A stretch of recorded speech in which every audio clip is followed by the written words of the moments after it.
Queen Vlakith. Skva! You are Hisharlak, and still you speak my name. I've seen the captive Orpheus with my own eyes. Spoken to Gestil Kithrak Voss. You lied to us. Enslaved us. The betrayer Voss lies! I have only a moment, and you, Hisharlak, will listen. We are Githyanki. We move mountains. We snuff out stars. We shake the plains. The traitor Voss has lied to you. The heretic prince would shatter us in an instant. The great dominion shrunk to the head of a pin. Can this be true? Is the Githyanki prince really a threat to his own people? Or simply a challenge to Vlakith's rule? Return to the astral prism. Slay Orpheus the Pretender. Serve me, and I will ascend you.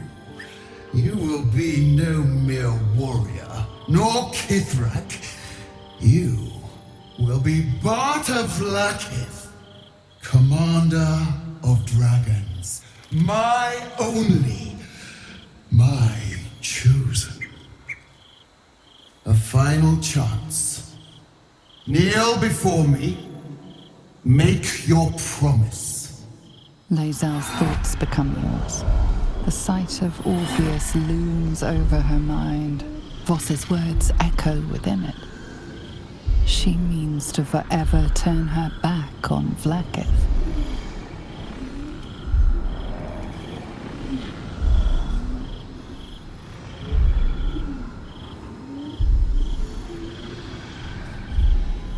I gave you my faith, and you called me traitor. I gave you my life, and you ordered your knights to hunt me.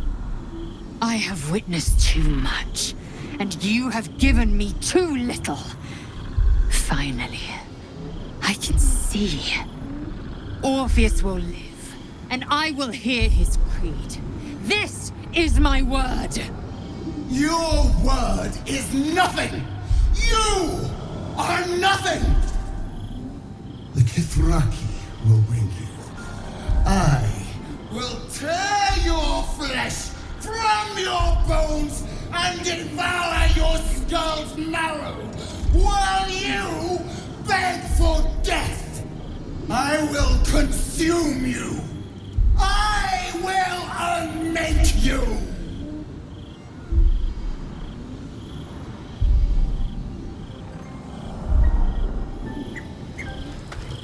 It is done.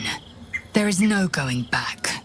As long as the undying queen reigns, I am never to soar unbound over the astral sea, never to cross the one in the void. As it should be. Better a short life built on truth than immortality woven of lies. Better to unite the Githyanki under a prince who would free their minds and honor their bodies. So why do I feel so bitter?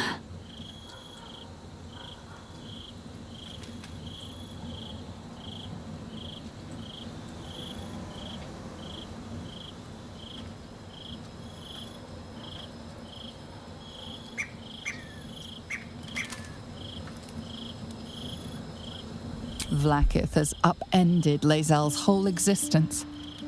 Everything she knew to be true, every plan and aspiration she ever held has been painfully ripped away.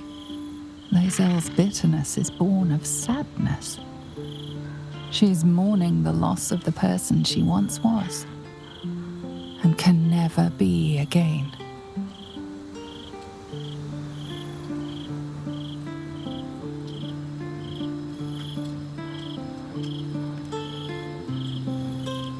How well you've come to know me. But in truth, she didn't take everything. I have what I have gathered for myself. I'm more to a new regent, a new land, and new allies. Vlakith cannot unmake she who no longer exists. And so, from the old battle cries is birthed another. Shma Salar Orpheus, Ma Stilna Forgin in Yeri. Orpheus's will above all. May the comet blaze my path forward.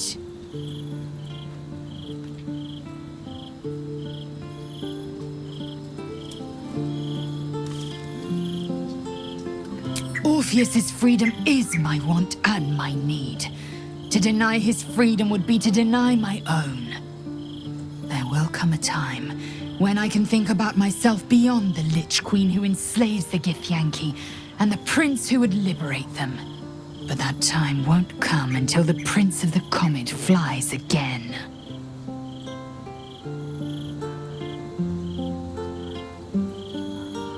Vlaakith's left hand and her right. Commander of all dragons, chosen of the Queen Regent. Not since Vlaakith I has a Bart to Vlaakith been anointed. Another empty promise. Only a naive fool would believe otherwise. The kind of fool I was not so long ago. We find Voss at Sharess's caress and retrieve the key to releasing the prince. Orpheus Tough Kinazin. Soldier, my engine. It hurts. I think this might be it. Soon. Things burning hotter than I knew it could. But look, we've just about made it to the city. That'll do me. Let's go protect it. Whatever happens after that is between me and the so-called gods.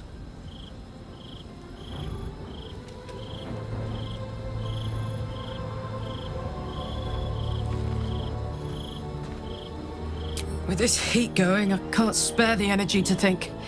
I just want to enjoy whatever's left of this life of mine. Anyway, it could be worse. I'm exactly where I'm supposed to be, with who I'm meant to be with. How many people can say that? We just played host to an undying queen. Oh, and that's without our fine silverware. Lae'zel has courage turning her back on a lifetime's belief. As for us, best we stay out of interplanar politics, I think. Orpheus is on his own. But should Great Vlaakith come to settle a score with Lae'zel, well, I might be convinced to kill her. Undying or not, she was very loud. Vlaakith's a fearsome one. The sort it's hard to say no to. But Lae'zel said it anyway, to her immense credit. She's choosing truth. She's choosing freedom. For her, for Orpheus, for the Githyanki people. I wish I knew a good Githyanki cheer to celebrate the occasion, but the only gift phrases I've picked up are the sweary sort. So, Lae'zel's finally seen the light and turned on her mistress. It took a little time, but she got there. Though it's not over yet. Masters rarely let their slaves go without a fight. I didn't think I'd live to see the day when Lae'zel turned her back on Vlaakith. But all things considered, good for her. So, it seems that Vlaakith is Lae'zel's queen no longer. That took no small amount of backbone.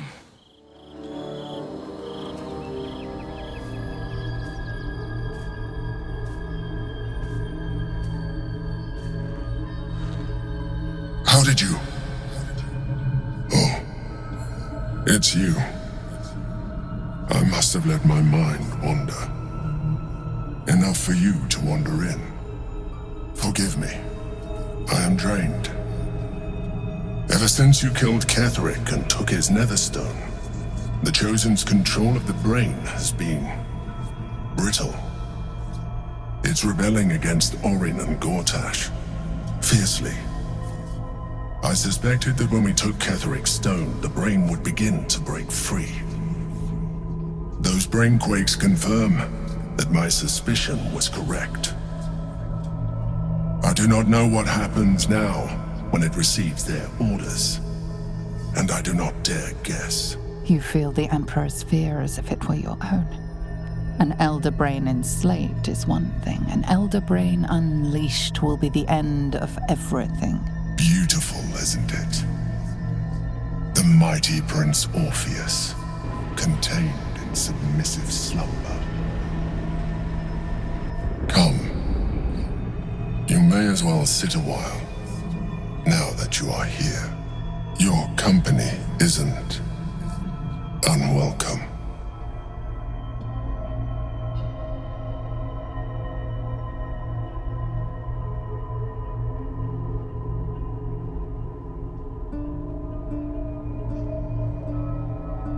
An accurate summary. I have found myself distracted of late. I'm haunted by memories. They are relentless. I can think of nothing, no one else.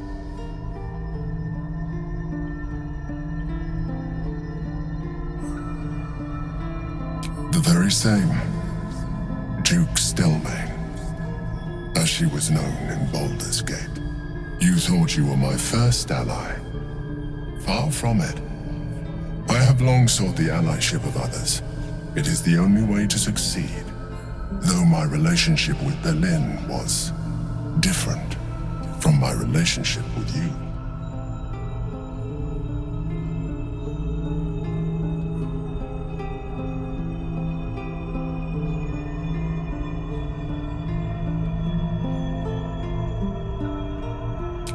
I see that you are unable to let that go.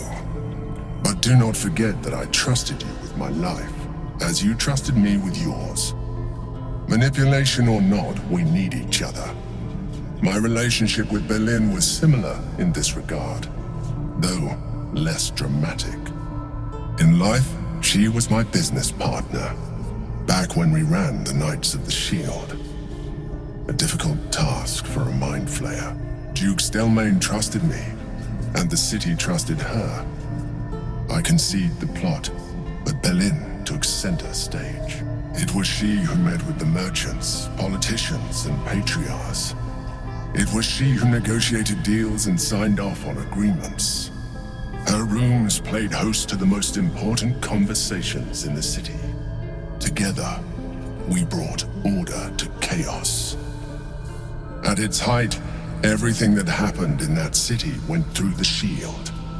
Through us. I could not have done any of it without her. Just as I cannot do any of this without you. But now, she is gone.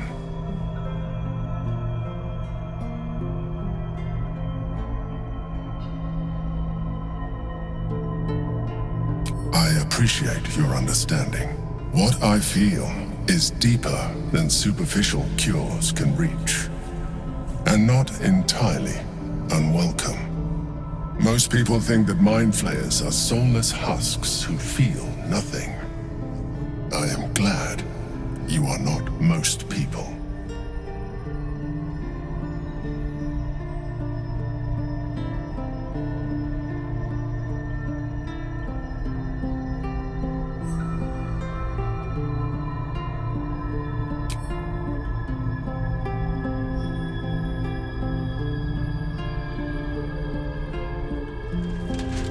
You have shown me great empathy. We are closer now. Close enough, I hope, that I can ask you to reconsider your position regarding your physical form.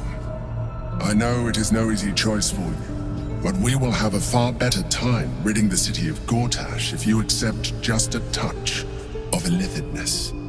Not to mention the Elder Brain itself. Our chances against it greatly improve the more illithid we both are. Another quake. The brain is rebelling again. I need to focus. And so do you.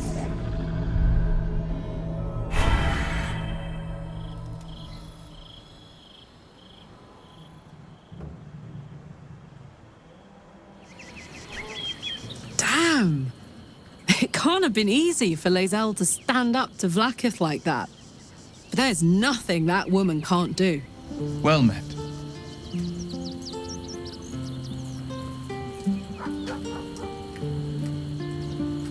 Mind flayers are like devils. They just sport tentacles rather than wings.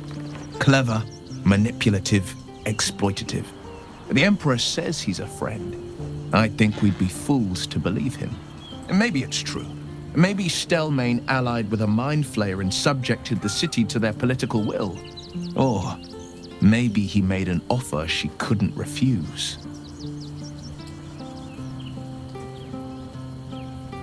I met her twice. The first time, I was a boy of 7 or 8, at a banquet in the Flaming Fist's honor. One look and I was smitten. Chestnut hair that flowed behind her like willow fronds as she floated from one room to the next as if carried by clouds. The second time, Stelmane was different. Even with the aid of a cane, each step she took was a struggle. Every word she spoke took great physical effort. A stroke victim? I asked father later. No, he said. A stroke survivor. You sense uncertainty in Will's voice. He questions his father's explanation.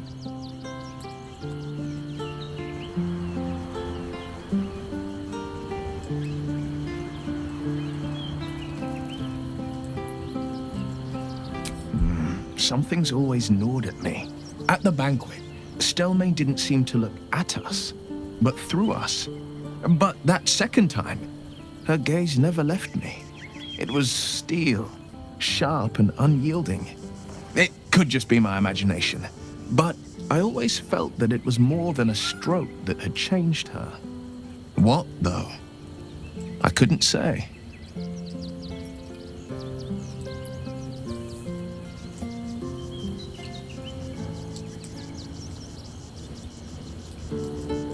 I couldn't say. But think about this. My father was tadpoled. Stelmane is dead. The people are frightened and the council's in disarray. To exert control, you must first sow chaos. A tyrant's strategy, as father would say. These murders aren't random acts. Someone powerful is guiding the killer's hand, and the city is made weaker for it. Glad to see I'm not the only one on the wrong side of an omnipotent authority figure. Lae'zel did well to break free of Vlaakith's manipulations, though I doubt Vlaakith will let such insubordination go unpunished. Bet you want to know all about Stelmane's murder? Hottest topic in Rivington, apart from the March of the Absolute's army, I suppose. Got today's edition of the Baldur's Mouth Gazette right here. You want one?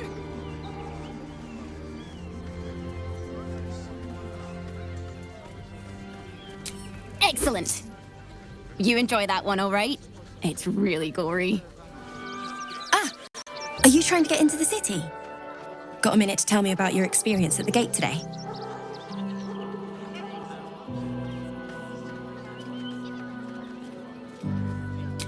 I'm Lens, roving reporter for the Baldur's Mouth Gazette. My editor sent me to cover the drama out here at the gate. He wants some fluff piece about the heroic Steel Watch keeping the mob at bay, whether or not that's the truth or not.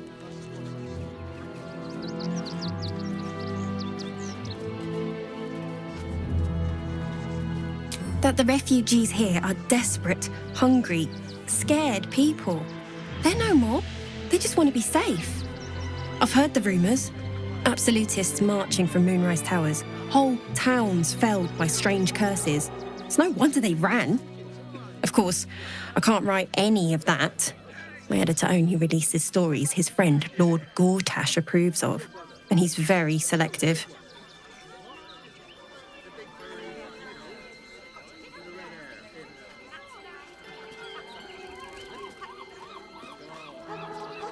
Oh, they know some of it.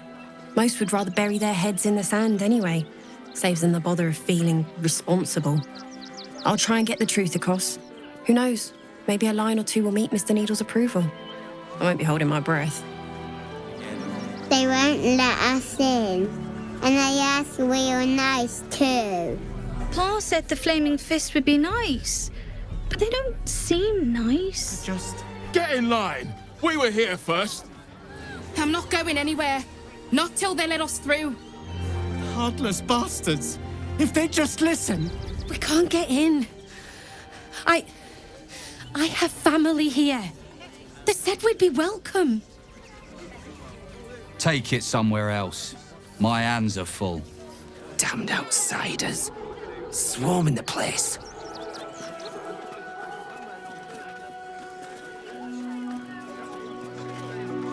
Halt! By orders of Lord Gortash, refugees are no longer allowed in the city. Turn around.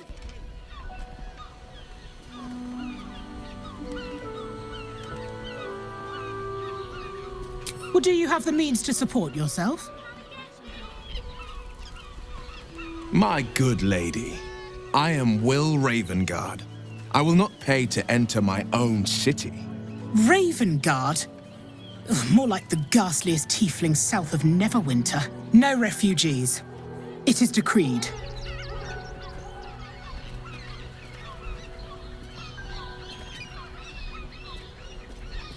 Right. Article 30.1.5 of the Council's Decree on Extraordinary Wartime Measures. I am confiscating that. The city thanks you for your contribution. Your name?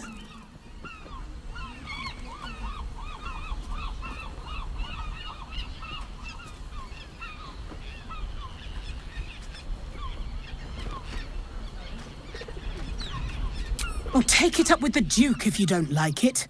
Now, your name?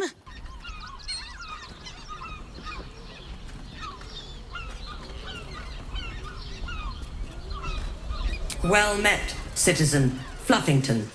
Your parasite stirs. From the construct, you feel connection, resonance.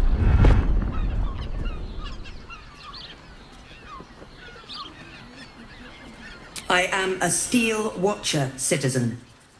Here to serve the people of Baldur's Gate in the name of Lord Enver Gortash. State your business.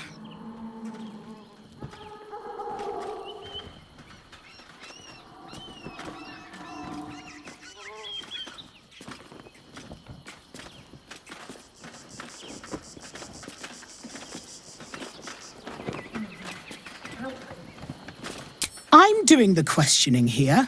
Now, your business.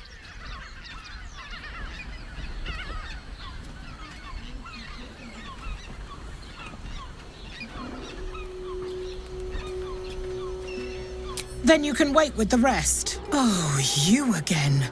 Business?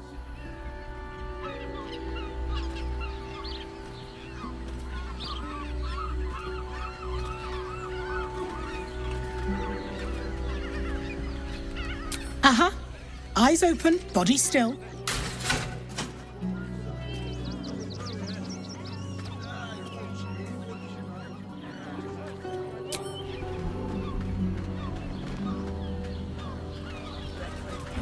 Behind the Watcher's gaze, a presence awakens. You are seen. You are known. Whoa. My engine, it's almost... I don't know, buzzing, like it's paying attention. Your party's prior transgressions are reflected in its stare, as witnessed by the cult's ever-alert, scrying eyes. It has seen the deep shadows of Grimforge, and the stone floors left bloodied. It knows the cold walls of Moonrise Towers, and the cultists who fell there. The Watcher speaks directly into your mind with a voice like poisoned honey. You are marked for special treatment. Not simply an enemy of the people, but an enemy of the Absolute. Come quietly, or die.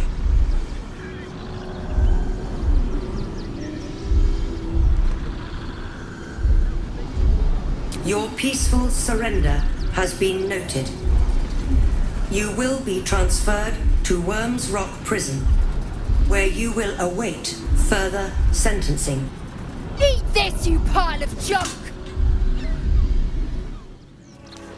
Men, women, children, all barred from entry. A damn travesty. A decade ago, Baldur's Gate would have welcomed any and everyone seeking refuge, who would take in these souls, if not the Jewel of Baldurin.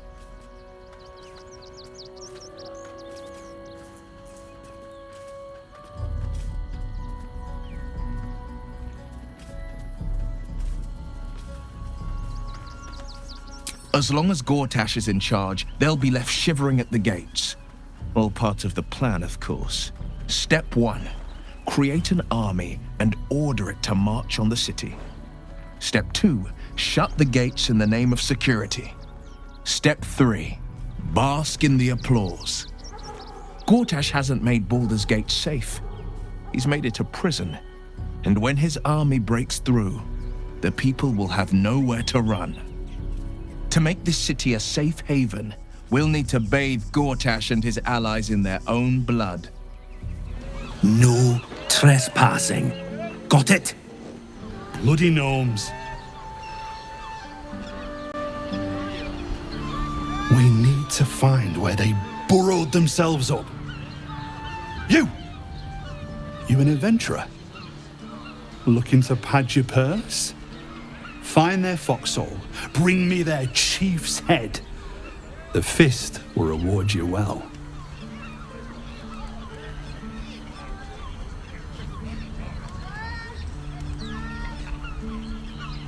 You'll change your mind once they kill innocent citizens. The only language they'll understand is that of intimidating violence.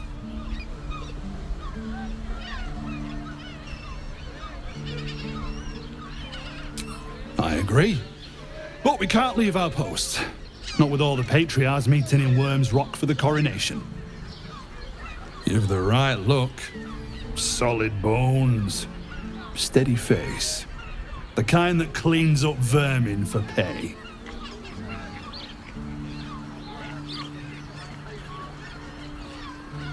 Good. Sniff 'em out. Gut 'em clean. Keep Baldur's Gate safe. Bring the head back here when it's done. I'll be around.